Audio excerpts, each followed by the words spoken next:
मॅक्सिलोफेशियल प्रॉस्थोडॉन्टिक्स या ह्याविषयी सांग. शब्द अवघड आहे पण मला परत एकदा नक्की म्हण बरं. मॅक्सिलोफेशियल प्रॉस्थोडॉन्टिक्स. जमलंय तुला, fantastic. Perfect. So maxillofacial prosthodontics या शब्दातच सगळं आहे. मॅक्झिलोफेशियल, मॅक्झिला इज जबडा, facial is face, prostho is something which is artificial. So जबड्याच्या रिलेटेड किंवा दाताच्या रिलेटेड कुठल्या तरी आर्टिफिशियल गोष्टींनी केलेली रिप्लेसमेंट ज्या सायन्सला मॅक्झिलोफेशियल प्रॉस्थोडॉन्टिक्स म्हणतात. सो हे सगळे डेंटिस्ट हे मॅक्सिलोफेशियल प्रॉस्थोडॉन्टिक असतातच असं नाही? डेंटिस्ट मध्ये प्रॉस्थोडॉन्टिक्स पर्यंतच काम थांबतं, which is your tooth related work. आम्ही काही लोकांनी त्याच्यामध्ये थोडंसं जास्त ह्या ठिकाणी जाऊन शिक्षण घेतलंय कारण आम्हाला क्युरिओसिटी होती किंवा आम्हाला संधी मिळाली असं म्हणू. सो त्यामुळे आम्ही artificial eyes, artificial nose, artificial ears, fingers, ह्या सगळ्या ज्या काय गोष्टी आहेत त्या पण शिकण्याचं आम्हाला संधी मिळाली. सो ते प्रत्येकच डेंटिस्ट करतो असं नाही. मॅक्झिलोफेशियल प्रॉस्थोडॉन्टिक्स काही वेगळी एक्स्ट्रा ब्रांच आहे. सो त्याच्यामध्ये जी प्रोसेसेस केली जातात ती अशा पद्धतीची साधारणपणे केली जातात. सो हा आर्टिफिशियल डोळा आहे ज्याच्यामध्ये लॅशेस पण घातले जातात आणि आयब्रोज पण घातले जातात, डोळ्याचा कॉर्निया पण घातला जातो, नसलेली त्वचा पण घातली जाते. जेव्हा कान नसतो तेव्हा कान नाही बनवला जातो, नाक बनवलं जातं. ह्या गोष्टी कधी आणि केव्हा बनवाव्यात? एकतर ऍक्सिडेंटमध्ये कधी कधी काही काही लोकांची बोट मशीनमध्ये जातात, कट होतात, किंवा लेप्रेसीमध्ये बोट काढायला लागतात. अशा कंडिशनमध्ये फिंगर प्रोस्थेसिस केली जातात, आर्टिफिशियल फिंगर्स बनवली जातात. काही काहींना कान जन्मजात असे छोट्या स्वरूपात घडलेले असतात, काही काहींचे ऐकायला पूर्ण येतं पण कानाची जो हा वरचा पिन्ना आहे तो बनलेला नसतो. सो त्या कंडिशनमध्ये आम्ही हे आर्टिफिशियल कान वरनं बसवले जातात. सो ते इम्प्लांटच्या साह्याने पण बसवतात किंवा चिकटवून अडेझिव्हच्या साह्याने पण बसवले जातात. किंवा कॅन्सर ट्रीटमेंटमध्ये जेव्हा काही जबड्याचा पार्ट काढला जातो त्यावेळेला काही डोळ्याचा पार्ट पण निघतो, नोजचा पार्ट निघतो, लिपचा पार्ट निघतो, त्यावेळेला अशा पेशंटला कॉमन पब्लिकमध्ये फिरणं हे फार डिफिकल्ट असतं. आणि ह्या सगळ्या गोष्टींनी ना पेशंट किंवा लोक मला विचारतात, ह्यानी काय दिसतं का? नाही दिसत याने, हे प्रॉस्थेटिक आहे, हे खोटं आहे. पण हे बसवलं जेव्हा त्याच्याकडे ते नसतं ना तेव्हा त्याला त्याची किंमत खूप जास्त असते. साधा पेशंटची एक तुला स्टोरी सांगते. हे काम करत असताना 2 पेशंट आमच्याकडे आले होते. जेव्हा त्याला डोळ्याच्या आतमधला पांढरा पार्ट आणि बुबुळ या गोष्टी नव्हत्या, काढल्या गेल्या होत्या ट्रॉमामुळे, ऍक्सिडेंटमुळे. ती येल्लो कलरचे स्पेक्ट्स वापरायची बाई, कारण ते दिसू नये. ते खूप भयावह दिसू शकतं कॉमनली फिरताना लोकांना, आणि त्यांना पब्लिक ऍक्सेप्टन्स खूप कमी असतो. तर जेव्हा तो कॉर्निया बनतो तेव्हा तो शेजारच्या डोळ्याचा रंग, त्याचा साईज, बुबुळाचा साईज हे सगळं मॅच करून बनवलं जातं. सो त्यांनी जो पेशंटला कॉन्फिडन्स येतो ना त्या दिवशीपासून त्या बाईनी तो पिवळा चष्मा घालणं सोडलं होतं. हा ऍक्सेप्टन्स पब्लिकमध्ये खूप येतो ह्या प्रोसेसेसमुळे. कान नसताना एक मुलगी आमच्याकडे आली होती, वयाच्या 18-22 वर्षाची असेल. तिचे आई वडील घेऊन आले होते कुठनं तरी गावाच्या साईडनी.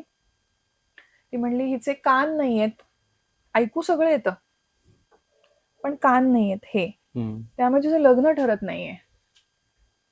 तर ते काहीतरी होऊ शकेल का तुमच्याकडे, आम्ही बघितलंय. तर आम्ही तिच्या कानाची मेजरमेंट घेऊन तिच्या चेहऱ्याच्या अनुरूप तिला कसे कान छान दिसतील अशा पद्धतीने डिझाईन करून स्किनला मॅच करून कान बसवून दिले. त्याच्यामध्ये एक बारीकसे इथे होल करून त्याच्यामध्ये इयरिंग घालण्याची पण सोय करून दिली. आणि 1 महिन्यामध्ये आमच्याकडे पत्रिका आलेली होती. क्या बात आहे. दिस इज द ऍक्सेप्टन्स की मुलीमध्ये काहीच प्रॉब्लेम नाहीये रे, हे जन्मजात झालेले डिफेक्ट्स आहेत बाळांमध्ये आणि ते तुम्ही तसेच घेऊन का फिरावं. आणि ह्यानी खूप प्रचंड कॉन्फिडन्स लेवलमध्ये फरक पडतो. सो ह्या प्रॉस्थेटिक गोष्टींचा हे पॉसिबल आहे का? प्रॉस्थेटिक लेग, प्रॉस्थेटिक आर्म हे आपण सोल्जर्समध्ये बघतो, हे खूप कॉमनली केले जातात. पण ह्या ज्या कॉस्मॅटिक साठी केलेल्या गोष्टी, ह्या तुमच्या फंक्शनॅलिटीसाठीच्या गोष्टी आहेत. पण this is for a cosmetic confidence uplifting. हे खूप गरजेचं आहे आणि हे आम्ही खूप कॉमनली करतो. सो हे बऱ्याचशा लोकांपर्यंत पोहोचणं गरजेचं आहे की हे करून घ्या बाबा, त्याने तुम्हाला फरक नक्की पडेल. इव्हन कॅन्सर पेशंट्समध्ये जेव्हा जबड्याचा काही पोर्शन काढला जातो तेव्हा सर्व पदार्थ तुमचे नाकाच्या ठिकाणी जाऊ शकतात, बिकॉज तिथं जबड्याची मधली प्लेट नसते. बरोबर, माउथ कम्युनिकेशन रूफ राहते. सो त्यावेळेला ऑब्च्युरेटर सारख्या गोष्टी क्रिएट करणं, तिथे रूफ क्रिएट करणं, ह्या गोष्टी पण ह्या माध्यमाने केल्या जातात. बाहेरचा डोळा, नाक आणि आतमधलं रूफ हे एक संद एक पीस सारखं बसवलं जातं, जे तुम्ही मेकआउट पण नाही करू शकता. त्याच्यावरती समजा पेशंटला एखादा चष्मा दिला घालायला प्लेन, तर त्याच्या सगळ्या मार्जिन्स लपवता येतात त्या चष्म्यामध्ये आणि तुम्ही समजूही नाही शकत की हे खोटं आहे किंवा खरं. त्याच्यामध्ये ऍक्च्युली हेअर पण बसवले जातात, मुस्टॅच हेअर बसवले जातात, हे हेअर बसवले जातात की त्याच्यामध्ये you can't make out. Even लहान मुलांमध्ये जन्मजात जे टाळ्याचे डिफेक्ट असतात, ज्याला क्लेफ्ट लिप म्हणतो, किंवा ओठ फाटलेला असतो, दुभंगलेला असतो, टाळा दुभंग, ते लोक ती बाळं फीड नाही करू शकत.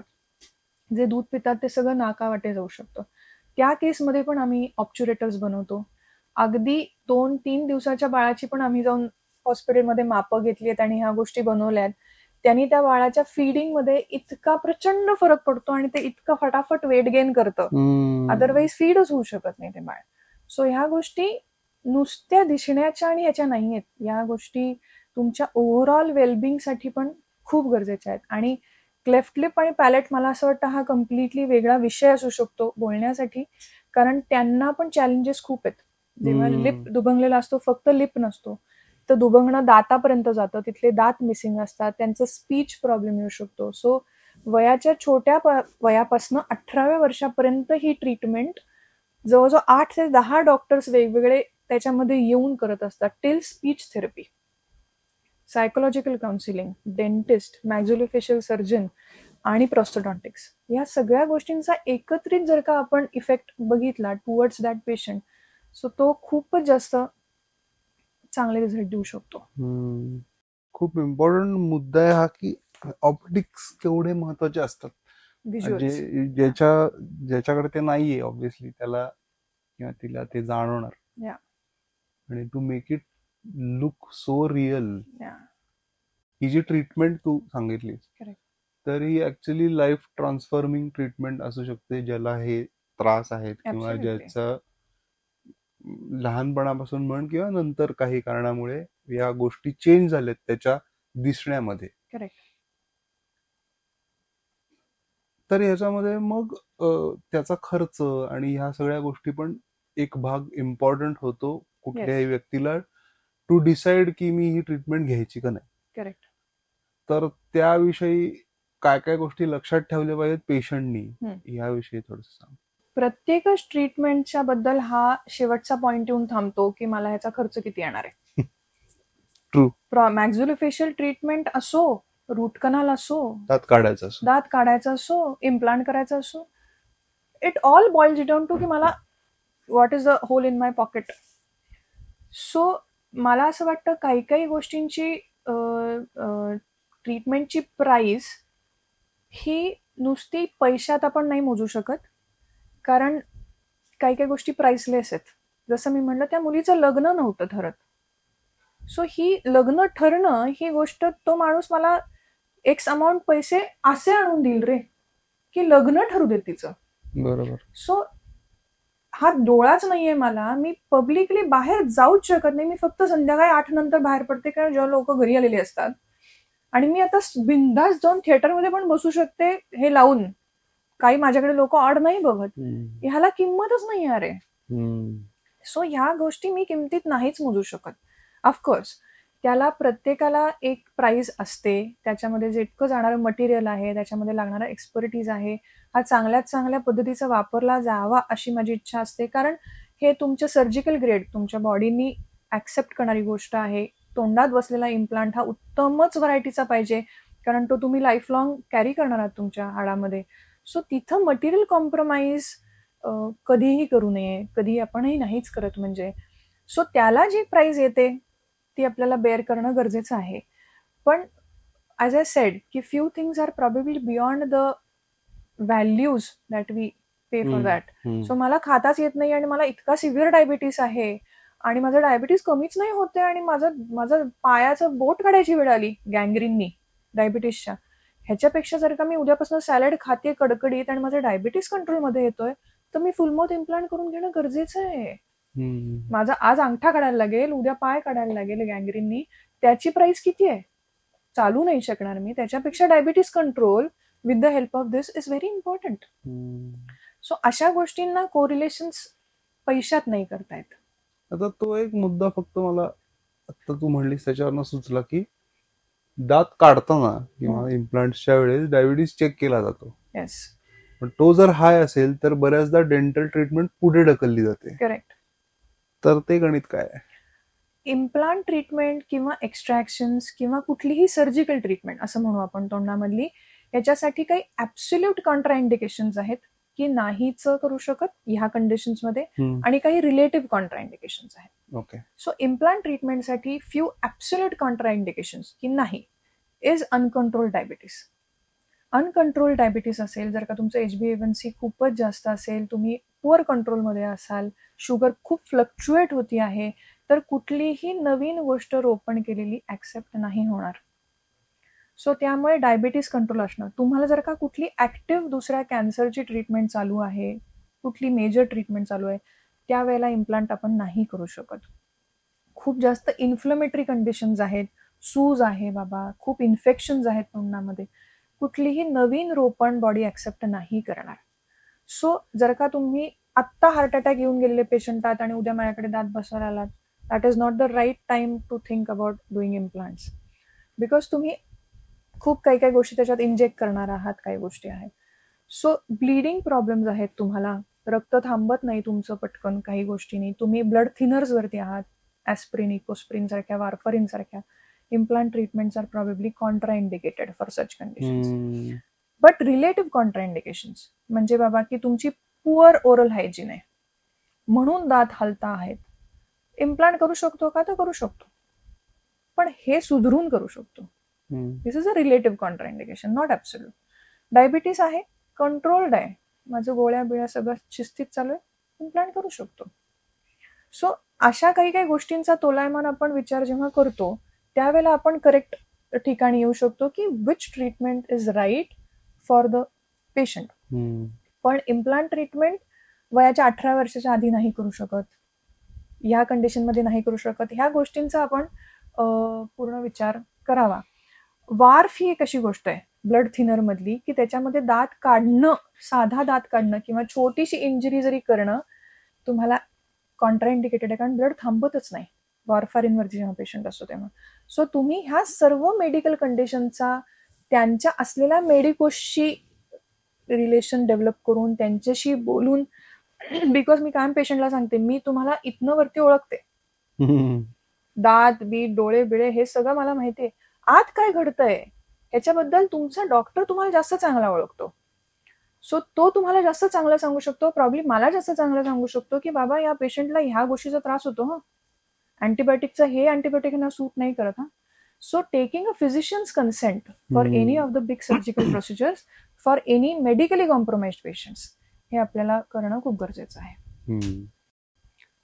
आता डेंटिस्ट्री म्हणलं की एज नुसार बदलत असावी, तर त्याविषयी थोडस तू ग्रुप करून जर सांगितलंस की खूप लहान मुलं, मध्यम ऍडल्ट्स आणि मग सिनियर सिटीजन, यांच्यासाठी ओव्हरऑल डेंटिस्टकडे पाहण्याचा अप्रोच कसा चेंज होतो फ्रॉम अ, मला वाटतं आपण दोन भागात हे करू शकतो की from a patient's point of view also आणि फ्रॉम अ डॉक्टर्स पॉइंट.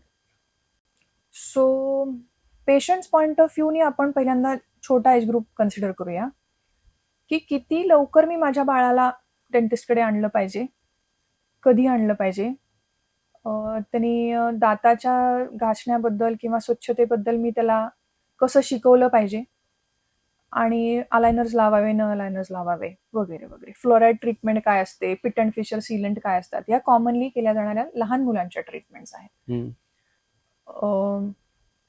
तेव्हा मला पेशंट्स पर्स्पेक्टिव्ह असं सांगावं असं वाटतं की जेव्हा बाळ अगदी छोटं आहे, 6 महिन्याचं 7 महिन्याचं, दुधावरती फक्त फीड होत आहे, तेव्हाही गम पॅडशी, दात नाहीयेत पण गम पॅडशी काळजी कशी घ्यावी हे पेरेंट्सला एज्युकेट करणं खूप गरजेचं आहे. जेव्हा बाळ डिलिव्हरच होतं त्याच वेळेपासून. सो छोटं मस्लिन क्लॉथ ओलं करून, स्टराईल पाण्याने ओलं करून तुम्ही जर का गम पॅड्स क्लीन करत राहिलात तर तोंडामध्ये दुधाचे काही अंश राहणार नाहीत, त्यांनी गम्स खराब होणार नाहीत, जिभेवरती काही गोष्टी राहणार नाहीत. दात जेव्हापासून यायला लागतील 6 महिने 1 वर्ष ऑनवर्ड्स, तेव्हा दात घासणं, स्वच्छ करणं विथ अ बेबी ब्रश हे तेवढंच गरजेचं आहे. आत्ता हे दात लहान मुलांच्या बाबतीत ना पेरेंट्सचा अप्रोच असा असतो, हे पडणारच आहेत ना दात, मग एवढा का त्याच्यावरती तामझाम करायचा आहे. ते दिलेत काही कारणासाठी दिलेत ना, ते पडणार आहेत मान्य आहे की, पण ते काही वेळच्या वेळेला येतात आणि वेळच्या वेळेला पडतात, याच्यामध्ये काहीतरी कारण आहे. सो त्याचं काही कार्य आहे. सो ते खाण्यासाठी, मुलांच्या न्यूट्रिशनसाठी, त्यांना सूज बीज न येऊन ते दणदणीत सगळ्या गोष्टी खावं, कारण ह्या एजमध्ये न्यूट्रिशन इज अटमोस्ट इम्पॉर्टंट. ते बाळ सगळं चावून खाता आलं पाहिजे त्या बाळाला, मुलाला. तर ते जर का दातांनी काम नाही केलं, जे त्यांचं प्रायमरी काम आहे दातांचं, तर त्याचा काहीच उपयोग नाहीये. सेकंडरी काम दातांचं असं आहे की येणारा नवीन दात त्या ठिकाणीच यावा ह्याच्यासाठी जागा धरून ठेवणं.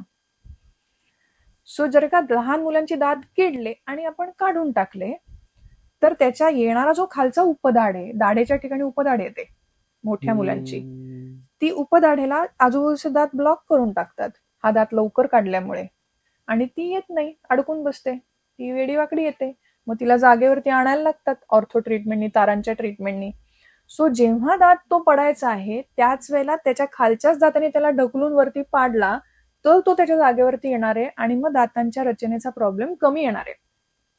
सो स्पेस मेंटेनर हा पण खूप महत्वाचा मुद्दा आहे लहान मुलांच्या दातांच्या बाबतीत. सो बरेचसे पेरेंट्स असे म्हणतात माझ्या दातांमध्ये मुलाच्या फटी आहेत खूप. ते काय असे फटी आहेत? त्या उत्तम आहेत.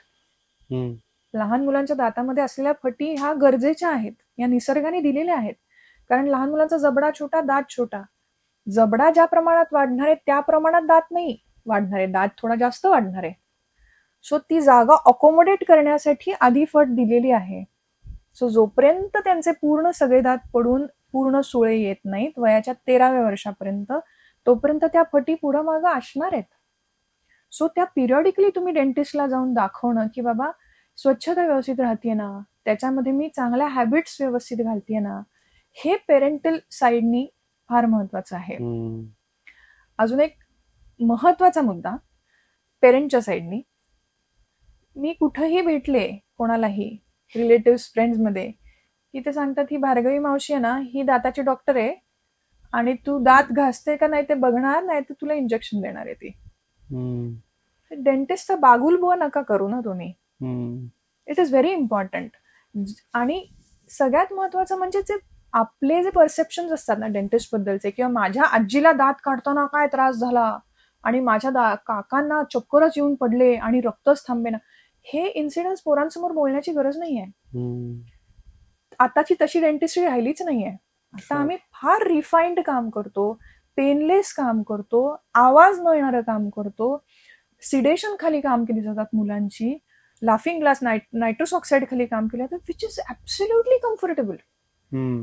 पण हे जेव्हा मुलं घरात ऐकतात, अरे बापरे डेंटिस्टकडे जायचंय, कपडं सुजलं होतं, काय झालं, नकोच बाबा, हे सगळं तिथे रिफ्लेक्ट होतं रे. सो ते नाही झालं पाहिजे. सो मी माझ्या अडल्ट पेशंटला सांगत असते, पोरं झाल्यानंतर कृपा करून जुने इन्सिडेन्सेस बोलू नका. बोलायचं असेल तर चांगलं बोला, की मी जाऊन आले दाताच्या ह्याच्यामध्ये, स्वच्छता केली, छान झालेत ना माझे दात, हरकत नाही. निगेटिव्ह जातं तसं पॉझिटिव्ह जातं ना पोरांकडे. ऐकू देत त्यांना प्रॉब्लेम नसताना तुमच्या बरोबर, आजी आजोबांबरोबर ट्रीटमेंट चालू असताना त्यांना क्लिनिकला पाठवा. त्यांच्या कामासाठी नाही, क्लिनिक अक्लमटाईज होण्यासाठी. की मला इथं गेल्यानंतर दरवेळेला त्रास होतो असं नाहीये रे. जाऊन येते मी 6 महिन्याने दाखवून येते.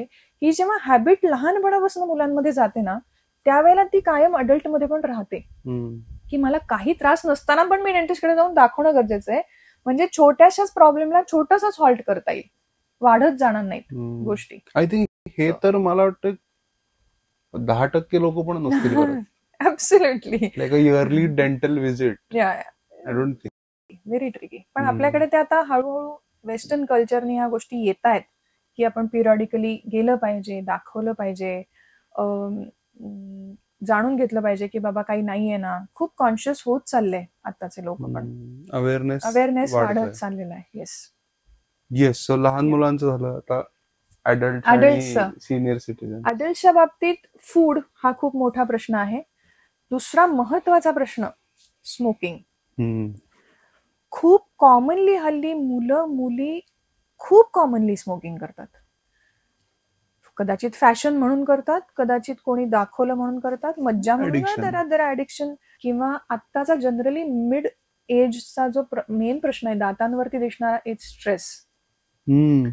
न झोपणे आणि स्ट्रेस घेणे आणि ओव्हरऑल अखंड कुठल्या तरी प्रेशर खाली असणे, कुठल्याही वेगळ्या हॉबीज नसणे, आणि फक्त मी काम करतो आणि घरी येऊन बिंज वॉच काहीतरी करतो, Netflix or what ever, social media scrolling. This is not how your life should be. आणि त्या स्ट्रेस खालीच असता तुम्ही अखंड, आणि त्यामुळे तुम्ही जे दातावरती अखंड एक प्रेशर देऊन ठेवलेलं असतं, त्यांनी दाताला क्लेंच करणं, ब्रक्सिझम जो आजार आहे तो त्यातनं डेव्हलप होतो. एक मिनिट, स्ट्रेसमुळे दातांवरती परिणाम होतो असं तुझं म्हणणं आहे? ऍब्सोल्युटली. हे अजून प्लीज एक्सप्लेन कर. स्ट्रेसमध्ये युजली जेव्हा माणूस स्ट्रेसमध्ये असतो तेव्हा तो जाण्यासाठी किंवा तो कॉम्बॅट करण्यासाठी माणूस एका पद्धतीने दातावरचे दात क्लेंच करून ठेवतो, जे की नॉर्मल स्टेटमध्ये नाही केलं जात. सो जेव्हा फाईट अँड फ्लाईट म्हणतो ना, जेव्हा आपण स्ट्रेस असतो त्यावेळेला आपण असं क्लेंच करतो, धरून ठेवतो. सो हे अननोईंगली जेव्हा तुम्हाला ती कंडिशन नसते तेव्हाही तुम्ही करायला लागता, आणि ते दातावरती दात धरून ठेवले जातात. रात्री झोपत नाही त्यामुळे दातावरती असे दात घासण्याची सवय लागते, आणि त्यामुळे हे अनड्यू खूप प्रेशर पडतं दातावर आणि दात झिजतात. इनॅमल, डेंटिन, नर्व लेव्हल पर्यंत दात झिजून जातात. तुम्ही तुमचेच खाल्लेले असतात, बाकी त्याच्यात कीड लागलेली नसते. आणि हे मिडल एज मध्ये ऍब्सोल्युटली कॉमनली दिसतंय सध्या. आणि ह्याच्यासाठी एक सिम्पल सोल्युशन असतं, it's a night guard. So जे ट्रान्सपरंट सॉफ्ट शील्ड सारखं गार्ड बनवलं जातं पेशंटसाठी, माप घेऊन, पेशंटच्या दाताचं माप घेऊन ते घातलं जातं, जेणेकरून वरचे खालचे दात एकमेकांवरती टेकू नये दिले जातात. It creates a barrier. त्याच्यामध्ये ही हॅबिट ब्रेक केली जाते. अशा पद्धतीचं दिसतं. So this is a night guard. हे दिसायला इतकं सिम्पल दिसतं, पण दिस डज वंडर्स. सो जेव्हा हे दातावरती आपण घालतो आणि झोपतो तेव्हा रात्री तर हे दातांना एकमेकांपासून लांब ठेवतं. सो जी हॅबिट डेव्हलप झाली आहे दातांवरती दात क्लेंच करून ठेवण्याची किंवा एकमेकांवरती घासण्याची, आणि जो दातांना डॅमेज होतोय तो पहिली गोष्ट हॉल्ट होतो. झालेला डॅमेज भरून तर नाही निघणार आहे, पण पहिली गोष्ट तो थांबतो, आणि मग तुम्ही त्या हॅबिटमधनं हळूहळू बाहेर पडता. So this acts as a deprogrammer. तुमचा जो माइंड त्या ठिकाणी प्रोग्राम झालेला आहे त्याला ब्रेक करण्यासाठी एक माध्यम दिलं जातं. बरं, तुम्ही जर का खूप जास्त हेवी फोर्स लावता आहात तर ह्याला भोकं पडतील इव्हेंच्युअली, कारण हे सिलिकॉनचं सॉफ्ट मटेरियल आहे. पडू देत ना, हे बदलता येईल. दाताचा डॅमेज कसा बदलणार?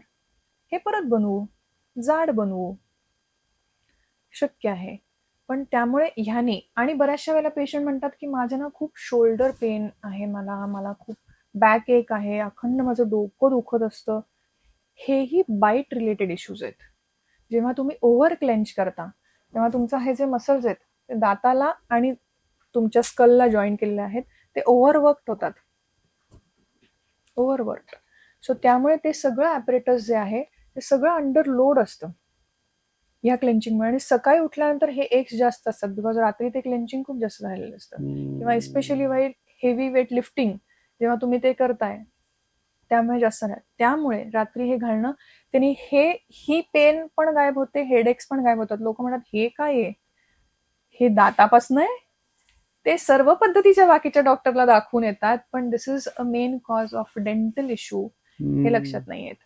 रात्री झोपताना स्लीप ॲपनिया हल्ली खूप कॉमन झालाय. घोरणं, एअरवे अर्धवट असणं, तो पण दाताच्या पद्धतीच्या अप्लायन्सेसनी करेक्ट करून सुधारता येतो. त्याच्यामुळे पण खूप प्रॉब्लेम्स येतात तुमची एअरवे कमी असेल तर.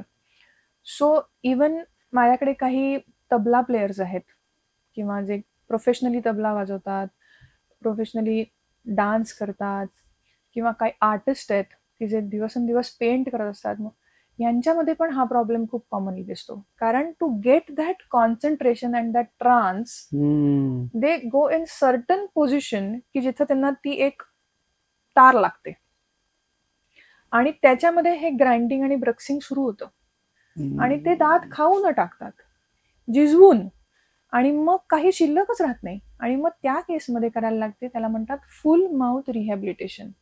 पूर्ण तोंडाच्या गोष्टीचं, ॲपरेटसचं, नुसतं दाताचं नाही, जबड्याचं, कारण तुमच्या जबड्याचं हे हाड आहे, हे पण त्याच्याबरोबर झिजत जातं. त्या सगळ्याला रिव्हर्ट करून तुम्हाला तुमच्या परत ओरिजिनल पोझिशनला नेलं जातं with the help of crowns, caps, bridges, artificial teeth, ज्याच्यामध्ये तुमच्या ह्या जबड्याच्या रेकॉर्डिंगचाही विचार केला जातो. फक्त माप घेतलं आणि दात बसवले अशी ती प्रोसेस नसते. सो फुल माउथ रिहॅबिलिटेशनला ह्या सर्व ॲपरेटसचा विचार करून, रेकॉर्डिंग घेऊन, काही काळ तुम्हाला कच्चे दात देऊन, थोडीशी उंची वाढवून, परत कच्चे दात देऊन, परत थोडीशी उंची वाढवून, हे सगळं ऍडजस्ट करून मग फायनल दात दिले जातात. त्याच्यामध्ये स्पीच कसं बदलतंय तुमचं, कारण दात, speech goes hand in hand. So phonetics बदलू शकतात तुमचे दात बदलले तर. सो ते फोनेटिक्स न बदलता तुम्ही दात कसे रिप्लेस करताय, एस्थेटिक्स बदलताना न बदलता कसे करता आहात, ह्या सगळ्या गोष्टींचा याच्यामध्ये विचार करणं. आता जर का म्हणजे हा क्लिंचिंग किंवा स्ट्रेस आहे किंवा स्ट्रेस रिलेटेड दातांचे प्रॉब्लेम आहेत, हे डेंटिस्ट म्हणजे तुम्हाला हे कसं काय इंडिकेट करतं किंवा how do you check that? Clinically दाताची झीज दिसायला लागते ना. म्हणून तर मी तुला म्हणलं कितीतरी गोष्टी ज्या आहेत की ज्या डेंटिस्ट पहिल्यांदा शोधू शकतो. डेंटिस्ट कडे जाणं महत्वाचं आहे, एस्पेशली आफ्टर 6 मंथली. सिम्पल आमच्याकडे एक चार्ट आहे जो मी क्लिनिकमध्ये लावलाय. जेवढं लवकर याल तेवढी ट्रीटमेंट कमी लागेल, एक्सपेन्स कमी लागेल. जेवढं जास्त उशिरा याल तेवढी ट्रीटमेंट अननेसेसरी जास्त लागेल आणि एक्सपेन्स लागेल. सो डेंटिस्ट्रीला ना असा एक कर्स आहे की डेंटिस्ट्री खूप महाग आहे, हे फार पैसे घेतात. आम्ही पैसे नाही घेतो, तुमचा नेग्लिजन्स पैसे घेतो. नेग्लिजन्स राहू नका ना, लवकर या, वेळेत दाखवा, प्रॉब्लेम नसताना दाखवा आणि ट्रीट करून घ्या. नाही जास्त पैसे लागत, खरंच नाही लागत. आज मला नाहीये तोंडामध्ये एक पण कीड नाही ना, असं अशीही सिच्युएशन आहे. माझ्याकडे कितीतरी काही अजूनही नवीन पिढीतले पण असे पेशंट आहेत की ज्यांना तोंडात एकही कीड नाहीये. उत्तम. मी अशा लोकांचे फोटो काढून ठेवते क्लिनिकमध्ये की हे तुमच्याच बरोबरचे लोक आहेत. छोटी पोरं पण आहेत काही काही. मी डेंटल चेकअप कॅम्पला जाते ना शाळेमध्ये, डे केअरमध्ये वगैरे. काही मुलं असतात की त्यांचे पेरेंट्स समजून येतात की ते अवेअर पेरेंट्स आहेत आणि काही मुलांकडे खूपच दुर्लक्षित राहिलेलं असतं. त्यांच्या आई वडिलांचे पण दात दुर्लक्षितच असतात. सो ते बाळावरनं पण अख्खी घर कळतंय की कसं आहे. सो ही खूप महत्वाची गोष्ट आहे रे. It is in your routine hygiene practice. It is very important. Third age group राहतो तो लास्ट, सिनियर सिटीजन्स. सिनियर सिटीजन्सचा अप्रोच असा असतो की आता तर झालंय ना जगून, आता काय खायचं कौतुक आहे, नाही खाल्लं तर काय फरक पडतोय. तुला एक फनी इन्सिडेंट सांगते. माझे एक आजोबा होते, त्यांना आम्ही त्यांच्या थ्रोट कॅन्सरच्या ट्रीटमेंट नंतर इम्प्लांट्स केले होते दाताचे. बिकॉज त्यांच्या कवळ्या खूप लूज होत्या आणि इम्प्लांट शिवाय फिक्स होणं शक्य नव्हतं. तेव्हा मी त्यांना बसूनच सांगते, ऐका ना आजोबा, आपल्याला ना हे असं असं करायचं, त्यांनी हे असं असं होणार आहे वगैरे वगैरे, ट्रीटमेंट हे इतका वेळ तितका वेळ. त्यांनी 2 मिनिटांना मला सांगितलं, भार्गवी, मला काजू आणि बदाम खायचेत, त्याच्यासाठी काय जे लागेल ते करून दे, त्याच्या खाली काय तू बसव वरचं, युअर डोमेन, मेरे को खाना है. सो पेशंट डॉक्टरकडे येतो ना, तो दातासाठी येतो, खाण्यासाठी येतो. मी जो तुम्हाला सल्ला देते तो इम्प्लांट म्हणून देते किंवा कवळी म्हणून देते. सो पेशंट इम्प्लांटसाठी येत नाही रे. सो तो कधी इम्प्लांट, आताची प्रॅक्टिस अशी झाली आहे ना की खराब दात काढा आणि इम्प्लांट करा. नो, इम्प्लांट कधी करा जेव्हा तो दात वाचवण्याच्या पार पलीकडे गेलाय, पण तेव्हा जरूर करा, तेव्हा डिले करू नका. पण सिनियर सिटीजन्स मध्ये सुद्धा जिथे प्रॉब्ली असं आपण म्हणू की अर्लियर इयर्स मध्ये दाताकडे लक्ष नाही दिलं, XYZ वॉट एव्हर, त्याच्यामुळे तुमचा दात गेलाय आता पार, पण त्या वयात किंवा अबव 60, 65, 70, 80 इथे सुद्धा इम्प्लांट करता येणं शक्य आहे, ऑब्व्हियसली त्याच्या मेडिकल कंडिशन आणि इतर गोष्टी. करेक्ट. 85, 86, 87 टू बी प्रिसाइज, एक आजींचं आम्ही काल रेस्टोरेशन केले, पूर्ण दात फिक्स्ड इम्प्लांटनी. 87, no medical condition, that is benefit, पण इच्छाशक्ती. काय आहे हे डेंचर आहे, कवळी आहे पूर्ण दातांची, मेटल बेस्डची. हेवी आहे. हा, दिस इज अ मेटल बेस्ड डेंचर. हे नॉर्मल अॅक्रेलिक डेंचर पेक्षा खूपच जास्त रिफाईन्ड आणि छान बनवलं जातं, छान कार्य देतं. ज्याच्यामध्ये दाता तुम्ही जे चहा कॉफी पिता त्याचे टेम्परेचर्स पण यातनं पास ऑन होतात. पण ह्याच्यात चव लागते, काही काही ठिकाणी लागते, बिकॉज चवीच्या सगळ्याच गोष्टी तुमच्या ब्लॉक नाही होत. टाळूवरच्या ग्रंथी ब्लॉक होतात टेस्ट बर्ड्सच्या, पण जिभेवरती आहेत ना टेस्ट बर्ड्स. हो ना, ते झालंच, पण काही गोष्टी अशा इथे तुमच्या टाळ्याला चांगल्या लागू शकतात. किंवा आता मी जेव्हा हे म्हणतोय त्यावेळेस I am a little confuse की मला माहिती नाही ऍक्च्युली की कुठे लागतं चांगलं. करेक्ट. पण आय थिंक हे आणि ह्यानी जात असावं थोडस, राईट? जात. काही काही काय म्हणता येईल, काही काही चवी ब्लॉक होतात टाळ्यावरच्या, पण जिभेवरती, गालावरती, ह्या सगळ्या गोष्टींनी आपल्याला चवीचा मजा घेता येते. आणि ह्या मेटल बेस्ड डेंचरनी टेम्परेचरची पण मजा येते, गरम कॉफी, थंड दूध, ह्याची पण मजा घेता येते. पण बऱ्याचशा कंडिशनमध्ये ह्याच्यापेक्षाही जे पार्शल डेंचर केली जातात ना, काही दातांची डेंचर म्हणून आपण, सर्व दातांचं डेंचर आहे हे, पण ज्याला पार्शल डेंचर म्हणतात, कमी दातांची डेंचर्स, तीही आता फ्लेक्झिबल मटेरियल मध्ये केली जातात. माझ्याकडे हे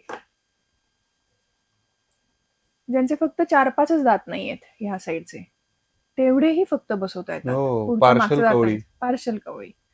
सो हे पण आता एका फ्लेक्झिबल मटेरियलने बनता येतं. आधी जुन्या पद्धतीने त्याला मेटलच्या तारा बसवायचे बरेच जण, आता हे फ्लेक्झिबल मटेरियलने बनतात. ते अजून लाईट वेट आहे, तसं राहतं तिथे, छान बसतं, उत्तम बसतं.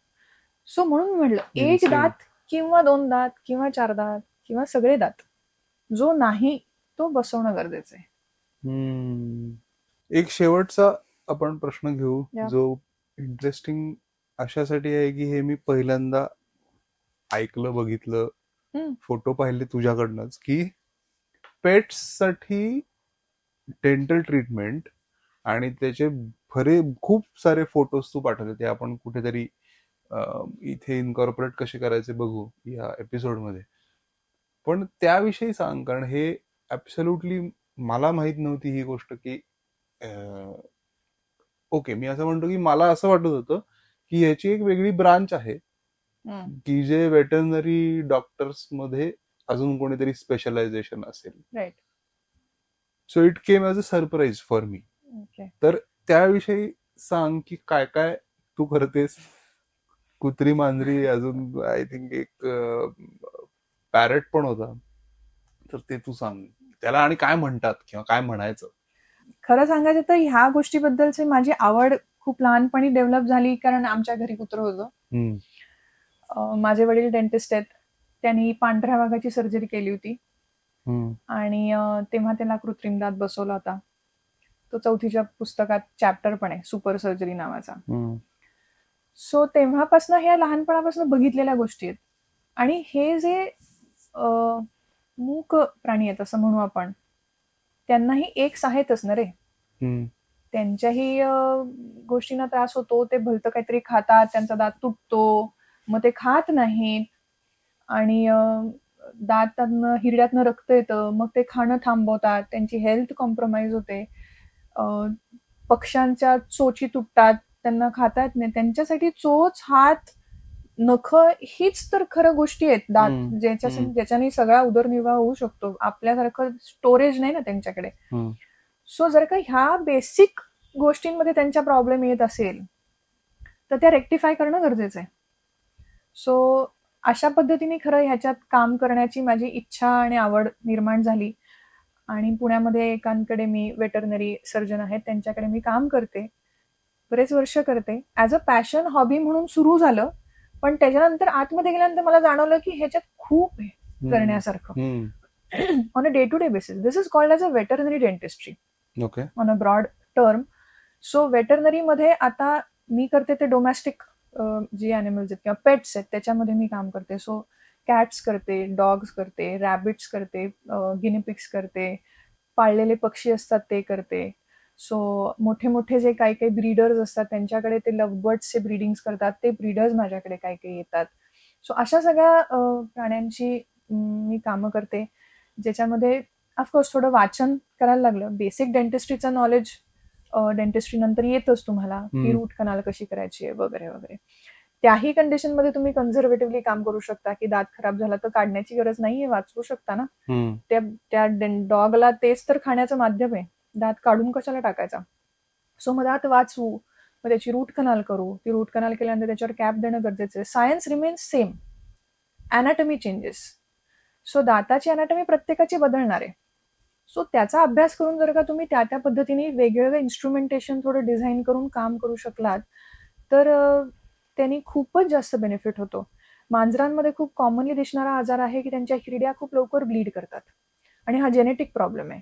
सो जेव्हा त्या मांजरीचं बाळ होतं तेव्हा त्यांनाही ते प्रॉब्लेम दिसण्याचे चान्सेस खूप जास्त आहेत. सो ऑलरेडी त्यांना अँटीबायोटिक देऊन वेटरनरी सर्जन थांबवत असतात हा प्रॉब्लेम, पण पूर्ण स्टॉपेज मिळत नाही ह्या गोष्टीला. सो त्या हिरड्या साफ करणं, वेळच्या वेळेला दात क्लीन करणं, ते कीटण न जमू देणं, किंवा जर का ते प्रमाणाबाहेर गेलं तर ते दात सर्जिकली काढून टाकणं आणि हिरड्या साफ करणं, ही कॉमनली आम्ही कामं करतो. पोपटाच्या तुटलेल्या बीक्स ॲक्रिलिकच्या मटेरियलनी रिपेअर केल्या जातात. लव्हबर्ड्सचे जेव्हा ब्रीडर्सचे ज्या लूप्स असतात ते त्यांच्या पायामध्ये अशा कड्या घातलेल्या असतात टू अंडरस्टँड की कोण मेल फिमेल, आणि असं त्या कधी कधी ते वेडेवाकडे पळतात आणि ते पिंजऱ्यात अडकतात म्हणून त्या कड्या त्यांच्या पायातच रुततात. सो त्या कट करण्याची सामुग्री सगळी आमच्याकडे आहे, जे दाताचं मटेरियल. बेसिकली डेंटिस्ट्रीची मजा सांगू कसं होम तुला, it gives you a big umbrella to work, ज्याच्यामध्ये तुम्ही मेटल्स बरोबर काम करता, ॲक्रिलिक्स बरोबर काम करता, सिलिकॉन्स बरोबर काम करता, सिमेंट्स बरोबर काम करता, प्लास्टर्स बरोबर काम करता. ह्या सर्व गोष्टी तुम्ही बाकीच्याही ठिकाणी वापरू शकता ना रे. मटेरियल सायन्स आहे हे. सो त्यामुळे ते कुठं आणि कशा पद्धतीने वापरू शकू हे जर का तुम्हाला जमलं तर ह्याही ठिकाणी मदत होऊ शकते. सो मी कालच इनफॅक्ट एका केसला गेले होते, माझी असिस्टंट पण माझ्या बरोबर होती. तर आम्ही काढताना काहीतरी माझ्या दुसऱ्या असिस्टंटने काहीतरी एक फोटो काढला, तर ती म्हणली मॅडम हे टाकू नका हा फोटो, कुठे माझा फोटो नको.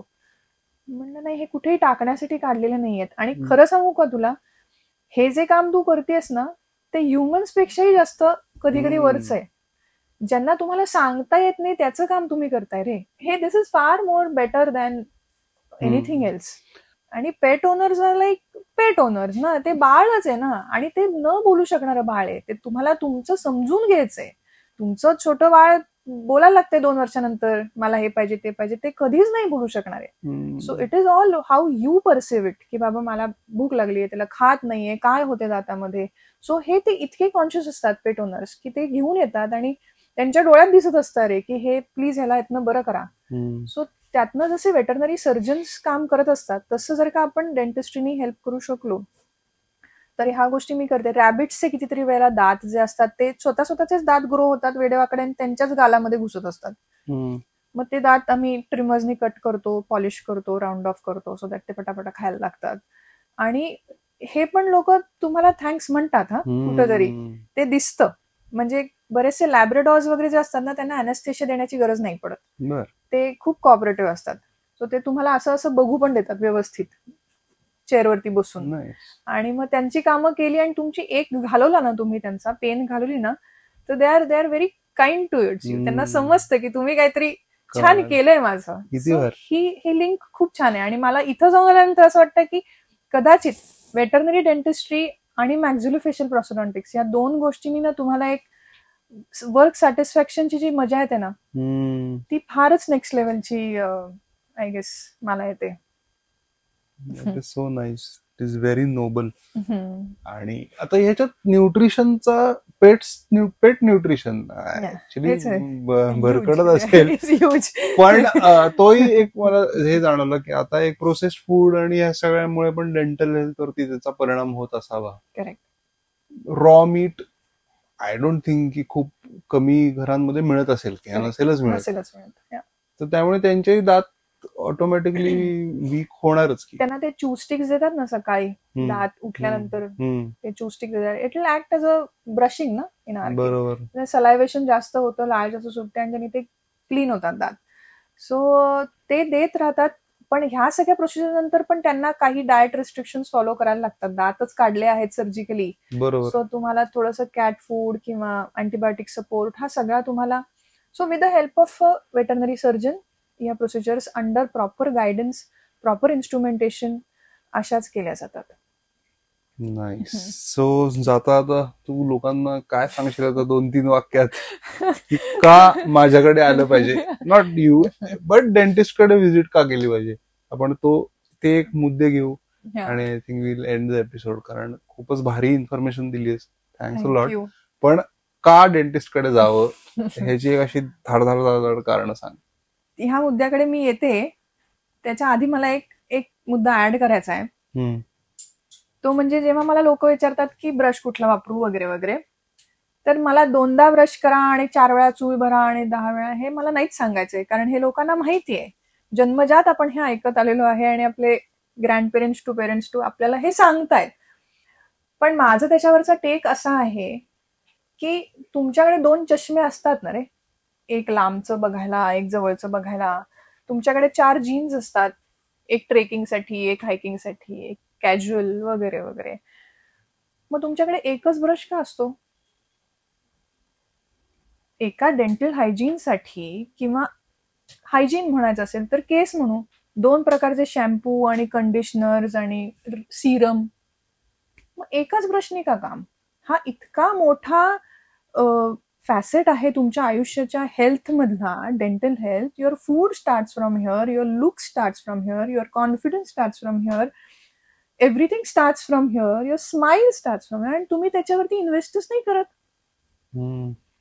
सो ठेवा ना 2-3 ब्रशेस वेगवेगळे. कुठला ब्रश ठेवायचा? मला 3-4 ब्रशेस पाहिजेत, त्याची कार्य वेगळी. 2 चष्मे का लागतात? कारण त्याचा नंबर वेगळा, मला जवळचा वेगळा लागतो, लांबचा वेगळा लागतो.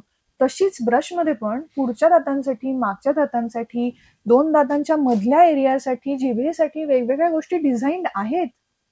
आपण वापरतो किती? एकाच ब्रशने सर्व काम करण्याचा हा अट्टाहास कशाला? सो पुढच्या दातांसाठी जर का आपण अडल्ट साईजचा टूथब्रश वापरतो आहे आणि अक्कलदाढीची इथली एरिया आपली त्यांनी क्लीन होऊच शकत नाही, कारण आपला गाल त्याच्यामध्येच अडतो एवढा मोठा ब्रशच्या. बेबी ब्रश घ्या ना, छोट्या हेडचा ब्रश घ्या, राऊंड हेडचा ब्रश घ्या, जो तिथपर्यंत पोहोचू शकतो, तर तुमचं क्लिनिंग होणार आहे. फ्लॉसिंग किती जणांना माहिती असतं? कितीतरी जणांना माहित नसतं. जर का आईवडिलांनाच माहित नाही, आजी आजोबांनाच माहित नाही, तर पोराला माहिती कुठून येणार आहे? 40% तोंडाची स्वच्छता ही ब्रशनी होत नाही, जी बाकीच्या एड्सनी होते. सो ब्रश हे फक्त 60% काम करतो. दातामध्ये मेकॅनिकली धाग्याने फ्लॉस करणं, कसं करणं, किती वेळा करणं, लहान मुलांपासून शिकवणं गरजेचं आहे. सो ते आपण करतोय का? चुळा आपण चांगल्या भरतोय का? फक्त माउथवॉश वापरला आणि काम झालं असं नाहीये. वॉटर फ्लॉसर वापरतोय का? अजून वेगळ्या पद्धती इंटरडेंटल ब्रशेस येतात, ते आपण वापरतोय का? ब्रेसेस असताना क्लीन करण्यासाठी वेगळे ब्रशेस येतात, ते आपण वापरतोय का? टंग क्लीनर्स वेगळे येतात, ते आपण वापरतोय का? सो मेनी थिंग्स की ज्या ओरल हेल्थ हायजीनसाठी अटमोस्ट इम्पॉर्टंट आहेत.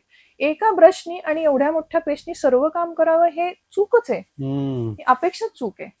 सो त्यामुळे you should keep 2-3 different types of brushes according to your need, according to your mouth condition, आणि त्यांनी तुम्ही क्लीन करणं गरजेचं आहे. हिरड्यांचे आजार झाल्यानंतर वेगळ्या पद्धतीचा ब्रश वापरतो. तोंडामध्ये आम्ही जे क्लिनिकमध्ये स्प्रेनी पाणी मारून क्लीन करतो, तशा पद्धतीने तुमचं तुम्हाला घरी क्लीन करता यावं म्हणून वॉटर फ्लॉसर्स डिझाईन आहेत. सो अंडर प्रेशर पाणी तुम्ही तुमचं मारून इम्प्लांटच्या खालनं, प्रोसेसेसच्या खालनं, हिरड्यांच्या इथनं मागपर्यंत क्लीन कसं ठेवायचं हे ठेवणं खूप महत्वाची गोष्ट आहे. सो हा प्रश्नच चुकीचा आहे की माझा ब्रश कुठला चांगला आहे. तुम्ही फ्लॉस मला एकदा करून दाखवा छान, आणि मग मी तुम्हाला सांगते. सो जोक्स अपार्ट, पण yes, you have to keep different types of cleaning aids for different purposes. आणि now coming to your question की डेंटिस्टकडे का जावं, कधी जावं. माझं म्हणणं आहे की बाळ 6 महिन्याचं झाल्यानंतर डेंटिस्टला दाखवावं, ॲटलिस्ट टेलिफोनिकली तरी बोलून घ्यावं की त्याचे गम पॅड्स कसे क्लीन ठेवायचे. ज्या वेळेला त्याचे दात येत आहेत तेव्हा तर जरूर डेंटिस्टकडे जाऊन कन्सल्ट करून घ्यावं की आपण दात कसे स्वच्छ ठेवायचे आहेत, ब्रशिंग कधीपासून सुरू करायचं आहे, दातामध्ये फटी आहेत का नाहीत, वेळच्या वेळेला दात पडतायत का नाही पडतायत का ते काढायला लागणार आहे दुधाचे दात, दुधाच्या दातांची पण रूट कनाल करून त्याच्यावरती कॅप बसवण्याची गरज आहे का, पुढचे दातांचा काय प्रश्न आहे, लहान मुलांमध्ये हॅबिट्स आहेत का की जे अंगठा खात चोखता आहेत किंवा नख चावता आहेत किंवा तोंडाने श्वास घेत आहेत, या सर्व गोष्टींची हॅबिट ही दातांवरती तुमच्या रिफ्लेक्ट होणार आहे आणि त्यांनी दातांमध्ये फटी जनरेट होणार आहेत, जिभेचा साईज वाढणार आहे, स्पीच डिफिकल्टी येणार आहे. या सगळ्या गोष्टी त्या त्या ठिकाणी भेटत राहून थांबवणं गरजेचं आहे. एकदा तो अडल्ट झाल्यानंतर त्याचे अलायनर्सचे काही प्रॉब्लेम आहेत का, दात सरळ करायचे आहेत का, मग ब्लिचिंग करायचं आहे का, मग एस्थेटिक काही करेक्शन करायचंय का, एखादा दात काढायला लागला तर तो काढून इम्प्लांटनी बसवायचा आहेत का. So every stage of life you need a dentist, not Wien you have a problem. जेव्हा तुम्हाला जाणून घ्यायचंय आणि तुम्ही जेवढे इन्क्विजिटिव्ह असता ना पेडियाट्रिशियनकडे जाऊन की मी ह्याला काहीतरी टॉनिक कसं देऊ की तो मोठा होईल, आणि ह्याच्याही पेक्षा हा प्रश्न इक्वली इम्पॉर्टंट आहे की मी याच्यामध्ये चांगली हॅबिट कशी इन्कल्केट करू की बाबा चांगला ब्रश करेल बाबा, किंवा अडल्ट होऊन पण तो डेंटिस्टकडे जाणं घाबरणार नाही बाबा, पटकन जाऊन दाखवेल. सो प्रत्येक स्टेजला डेंटिस्टकडे जावं, प्रत्येक वेगवेगळ्या कारणासाठी. आणि जसा तुमचा घरचा डॉक्टर असतो तसा तुमचा एक घरचा डेंटिस्ट, घरचा लॉयर हा जसा पाहिजे, कारण त्याला तुमची फॅमिली हिस्ट्री माहिती असते, फॅमिलीत येणारे आजार तुमच्या पोरात कसे येणार आहेत हे डेंटली पण येतात ते माहिती असतात, ते प्रोएक्टिव्हली आधी थांबवता येतात.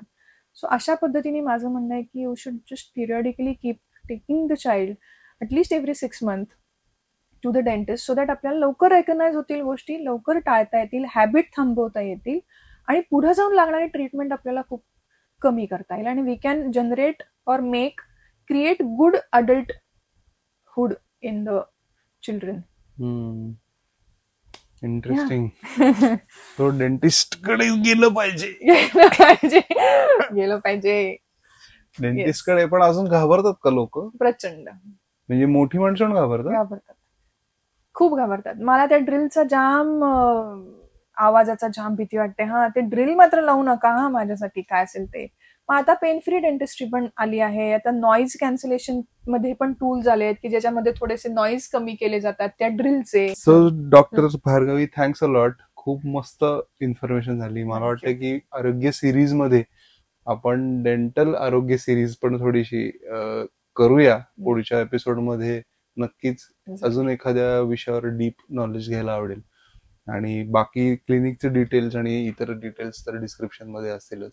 Thanks a lot once again. Thank you so much. Thank you so much. मला इथे बोलवून मलाच मज्जा आली ऍक्च्युली. बऱ्याचशा गोष्टी मलाही बोलता बोलता कळल्या की अरे हो खरंय, ह्याही गोष्टींबद्दल बोलण्याची गरज आहे. सो कधी कधी प्रॉपर प्रश्न पण येणं गरजेचं असतं, सो दॅट त्याच्याबद्दल अवेअरनेस जनरेट आपण करू शकतो. So thank you so much for this. Thank you.